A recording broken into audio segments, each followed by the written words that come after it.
Jadi ini sekali lagi adalah bentuk ekstrim ya, alopecia aerata, atau bahkan nanti tuh nggak akan tertutup kemungkinan dalam beberapa minggu ke depan rambut yang bersangkutan tuh bisa habis seluruhnya ya.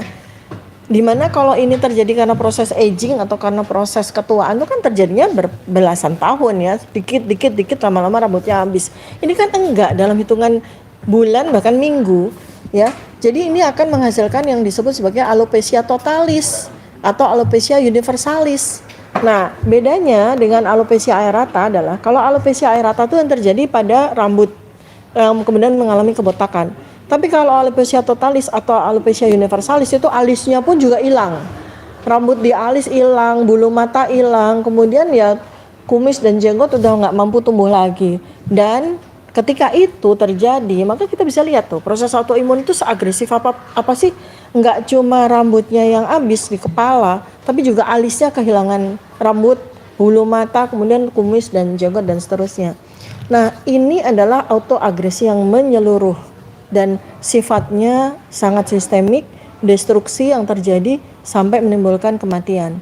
Saya tidak sukai adalah perilakunya ya, tetapi sekarang kondisi fisik beliau ini sedang dalam situasi yang sangat rentan dan mengakibatkan kerusakan yang sistemik dan memberikan risiko kematian. Seandainya ada keluarga atau bahkan beliau sendiri menghubungi saya untuk minta pertolongan, berkali-kali sudah sampaikan, saya dengan senang hati bersedia menolong sesuai dengan kapasitas dan kemampuan saya.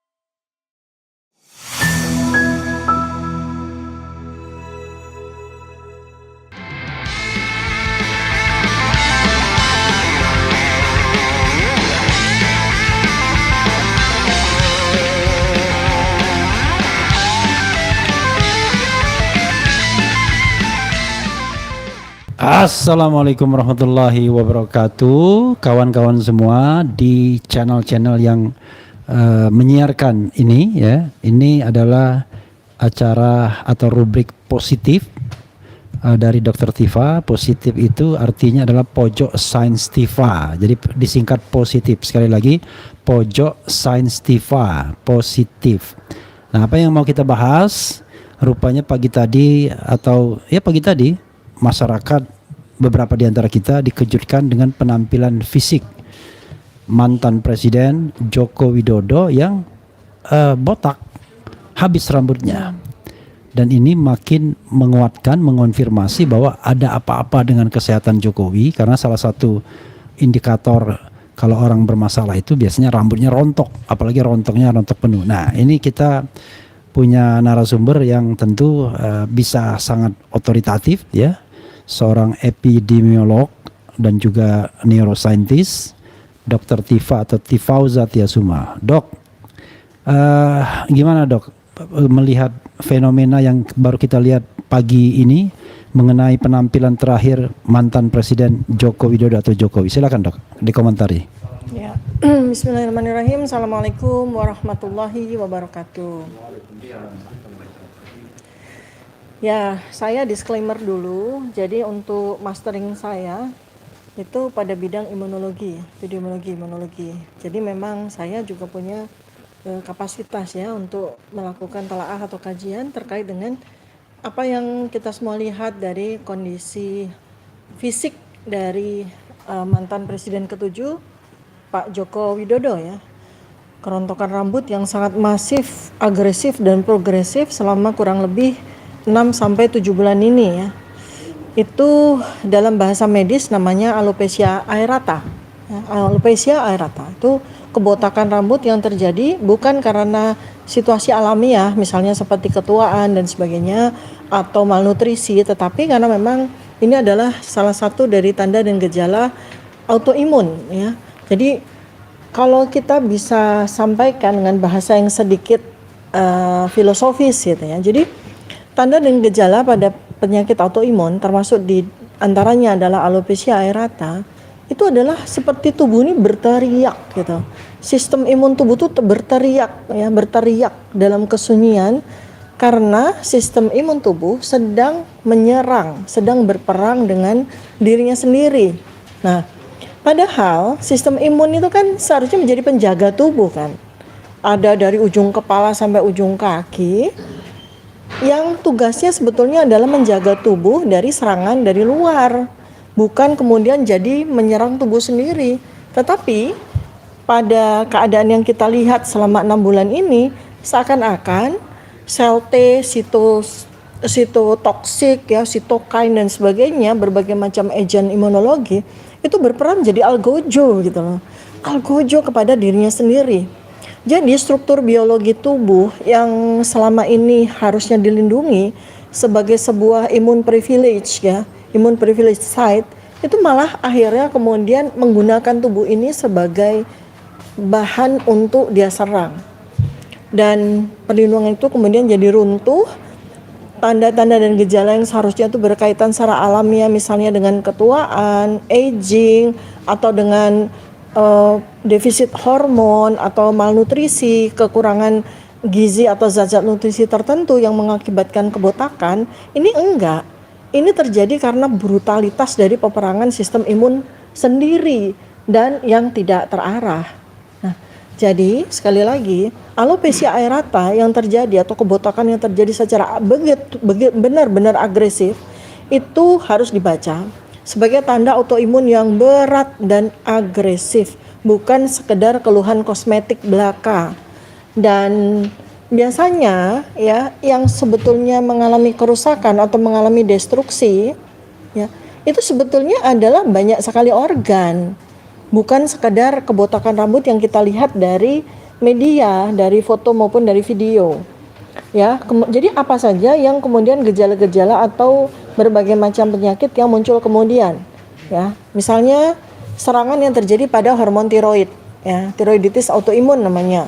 Kemudian yang penyakit autoimun yang sangat dikenal karena penderitanya itu banyak, itu adalah lupus erythematosus sistemik ya, atau SLE. Kemudian beberapa bulan yang lalu kita juga lihat tanda dan gejala lain selain kebotakan, itu adalah vitiligo ya, jadi kayak bercak-bercak putih di sekujur ekstremitas, yaitu tangan dan kaki ataupun dari wajah. Kemudian juga menyerang persendian, sehingga yang bersangkutan penderita itu jalannya kelihatan tertatih. Kemudian juga kalau sholat nggak sempurna, itu karena sendi-sendinya diserang oleh sistem imunitas, namanya tuh rheumatoid arthritis. Kemudian juga bisa tiba-tiba terjadi diabetes mellitus, karena sistem imun yang berperang melawan dirinya sendiri itu bisa merusak liver, bisa merusak pankreas, dan bisa merusak sistem metabolik sendiri. Bahkan terjadi juga gangguan yang bersifat psikiatri ya, karena sistem imun itu juga memerangi atau merusak dari sistem saraf, otak ya, bahkan menghasilkan tanda dan gejala psikiatri.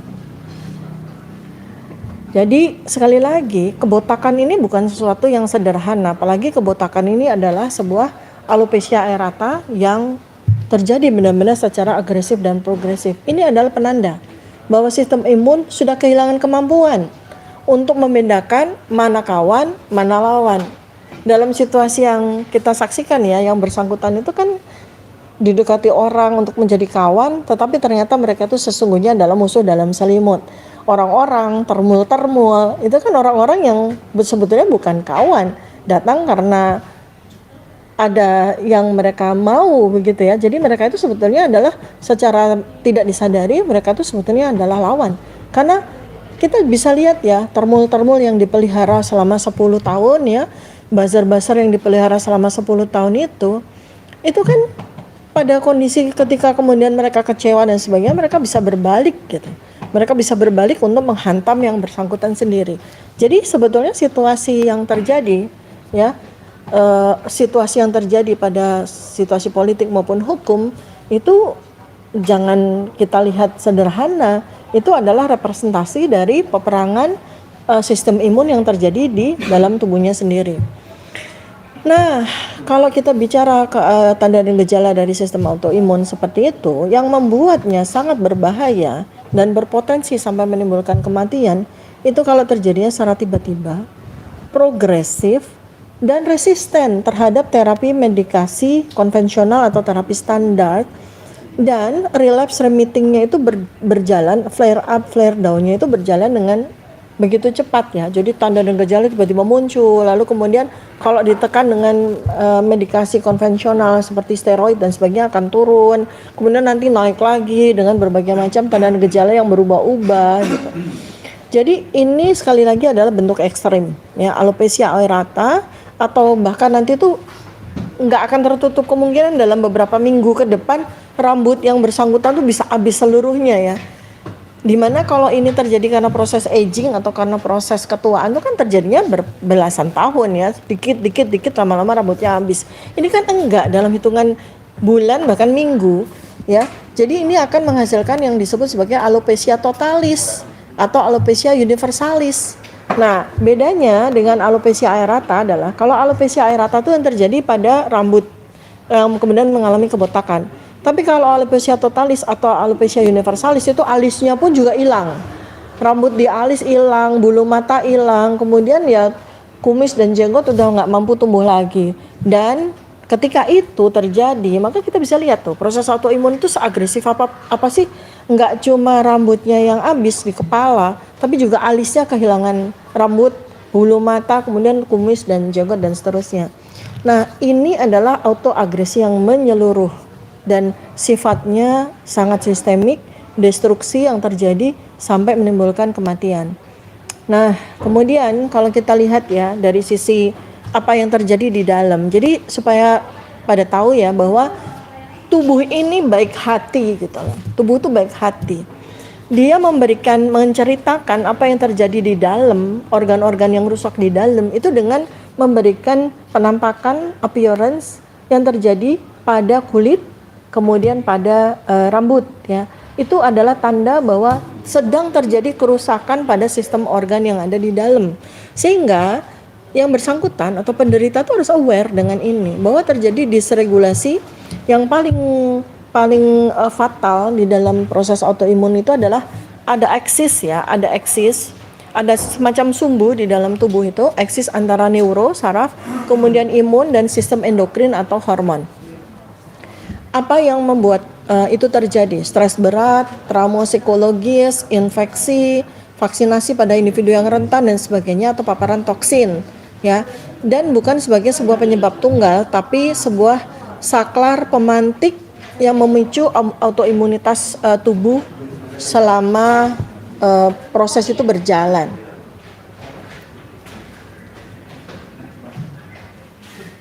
Bukan yang nanya hilang.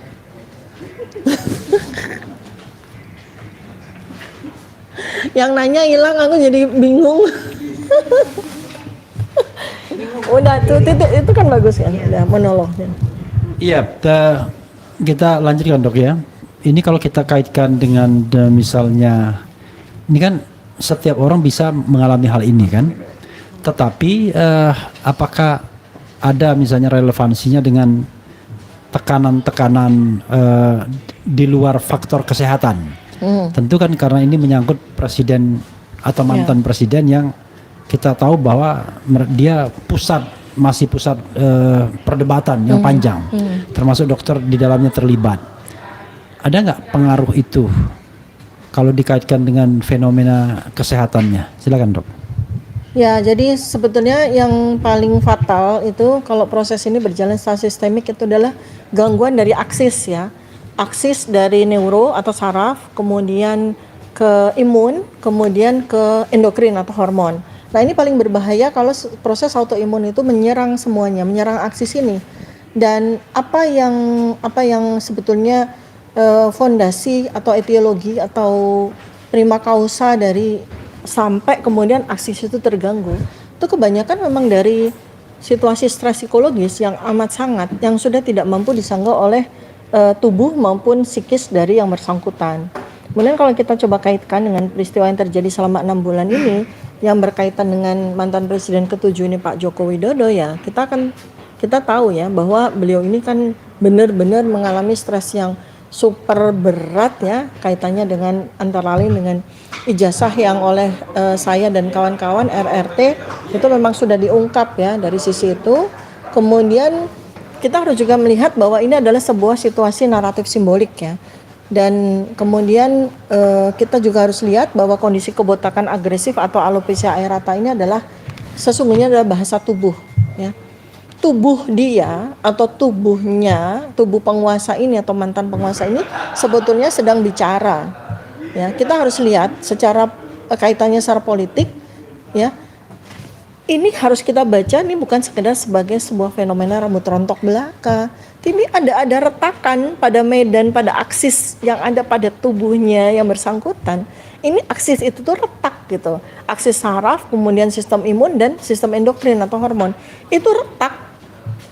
Jadi retak, dan kalau retak itu kan kita bayangkan sebagai katakanlah seperti metaforanya itu seperti gempa tektonik ya, gempa tektonik gitu, gempa yang terjadi karena lempeng-lempeng dari bumi itu mengalami retakan. Nah seperti itulah.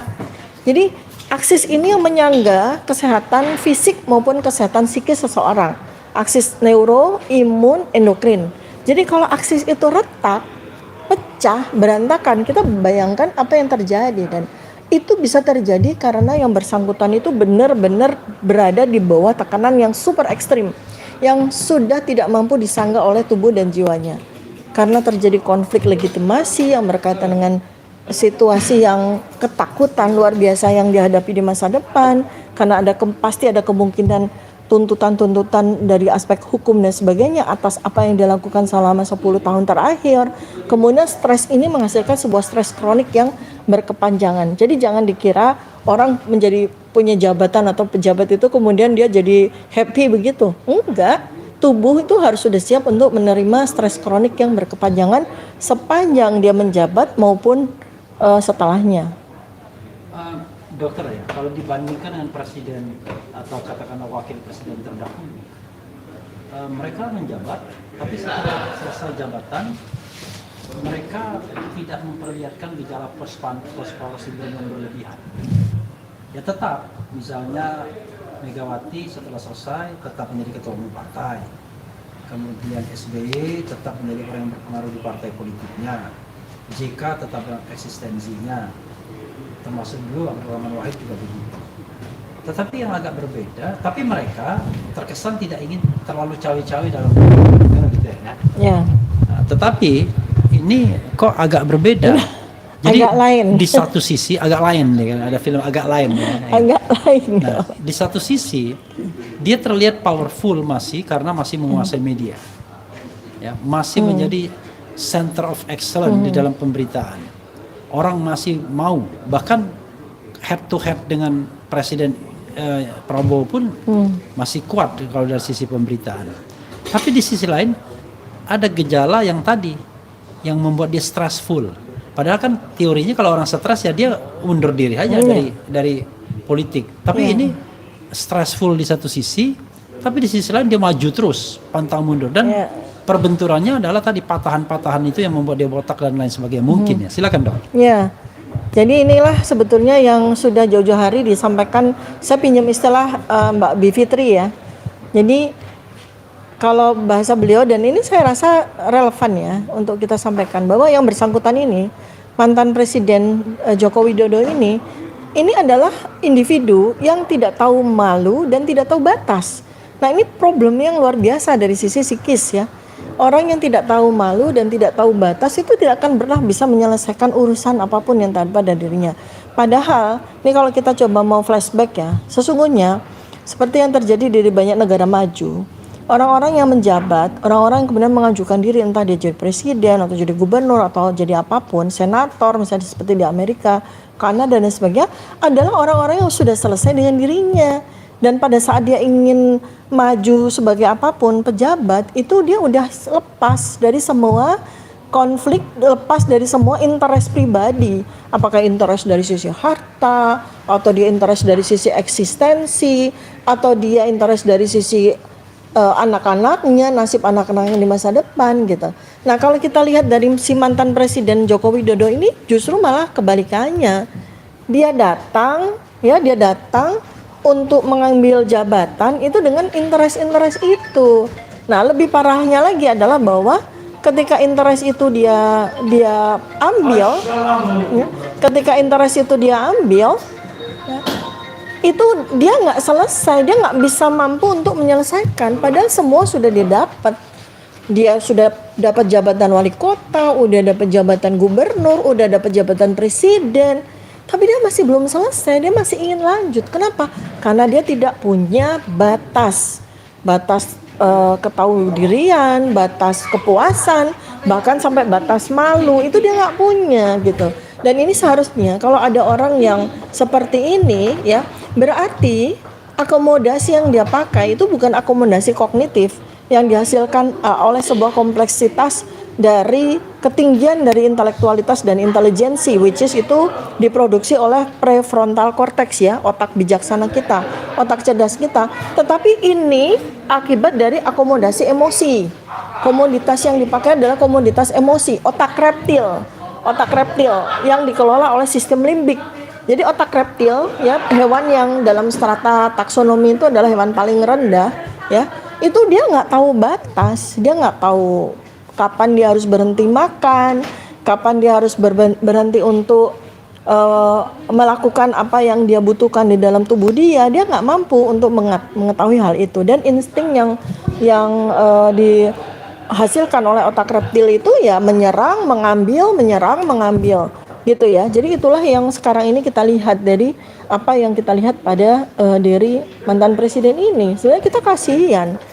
Dia waktu sudah menjabat dua periode, dia pengen 3 periode. Dan ketika itu tidak bisa dia lakukan, dia merekayasa segala macam sampai bagaimana caranya anaknya itu meneruskan itu. Dan sekarang ini kalau kita lihat juga ya, ketika dia bicara kemudian membentuk partai atau membangun partai gajah itu kan untuk anaknya lagi, itu kan kelihatan sekali ya bahwa secara neuropsikiatris itu ini orang sangat bermasalah dalam bagaimana otaknya itu memproduksi keinginan yang kemudian jadi nggak punya lagi kontrol terhadap dirinya. Dan bahkan sampai kemudian nih kalau kita bicara secara filosofi spiritual, ya, ini Allah udah kasih peringatan ketika dia tidak punya kemampuan untuk menata atau menakar dirinya, menakar nafsunya, menakar keinginannya, menakar kebutuhannya dan sebagainya. Allah kasih peringatan ini dengan penyakit autoimun yang sudah terjadi 7-8 bulan ini. Dan itu adalah sebuah peringatan terakhir, ya, supaya orang ini tuh sadar untuk berhenti, sadar untuk tidak lagi melakukan hal-hal yang justru malah kontraproduktif. Saya ingin ingatkan kepada semuanya ya, masyarakat, sahabat-sahabat, bahwa stres politik itu sangat melelahkan. Apalagi stres yang dirusak oleh nalar kognitifnya. Sehingga inilah yang kemudian terjadi kerusakan dari sistem imunitasnya.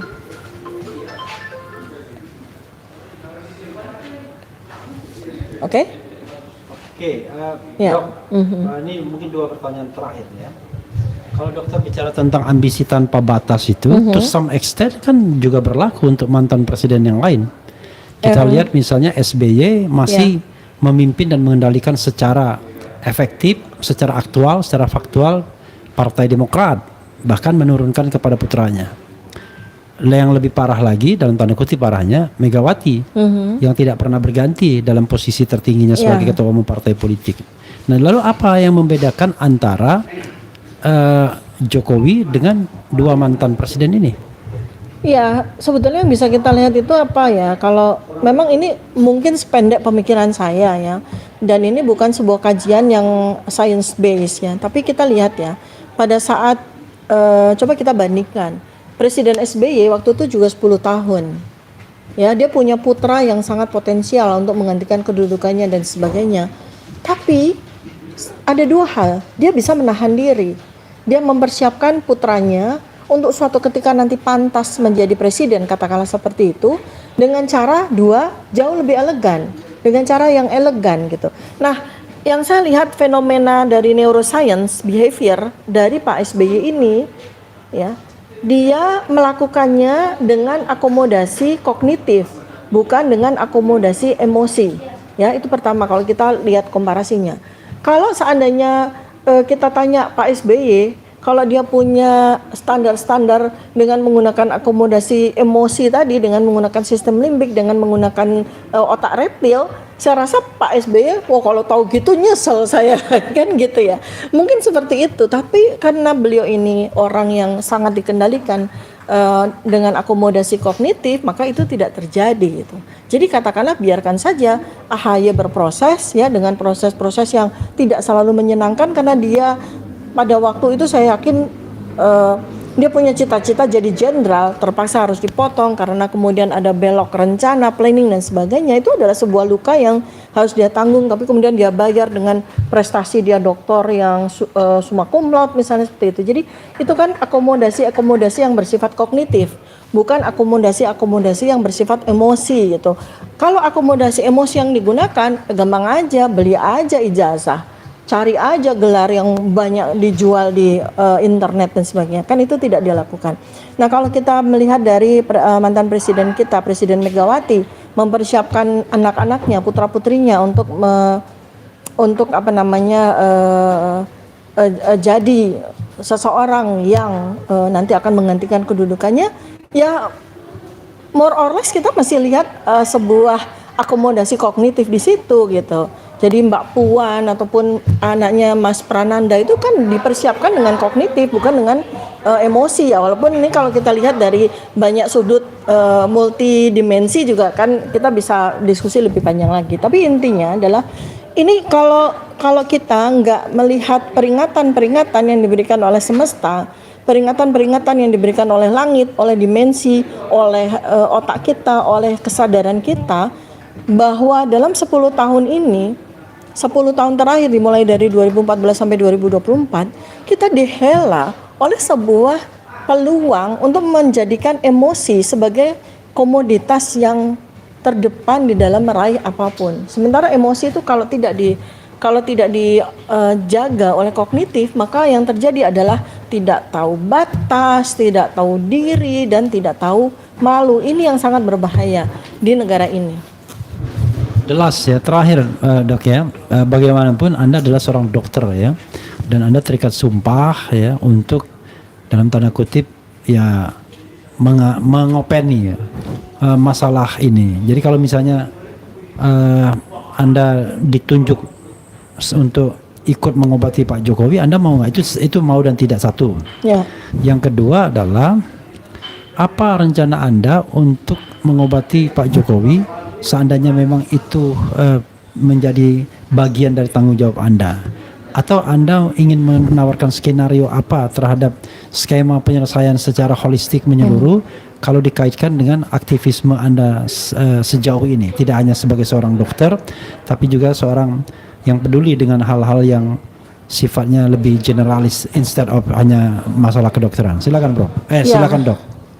Ya, aktivitas akademik, aktivitas saya sebagai peneliti, aktivitas saya sebagai aktivitas saya sebagai sebagai penjaga sosial gitu. Itu tidak akan pernah melepaskan saya sebagai seorang dokter ya, dan ini adalah sebuah domain yang memang saya juga kuasai karena master saya kan memang juga dalam bidang imunologi ya. Jadi saya nggak asal bicara ini ya. Jadi ada kapasitas intelektualitas yang cukup bagi saya, sehingga dalam kapasitas ini, apalagi saya sebagai dokter, itu nggak ada ya situasi di mana dokter itu enggan atau tidak mau memberikan terapi atau memberikan pertolongan kepada siapapun juga yang membutuhkan pertolongan ya.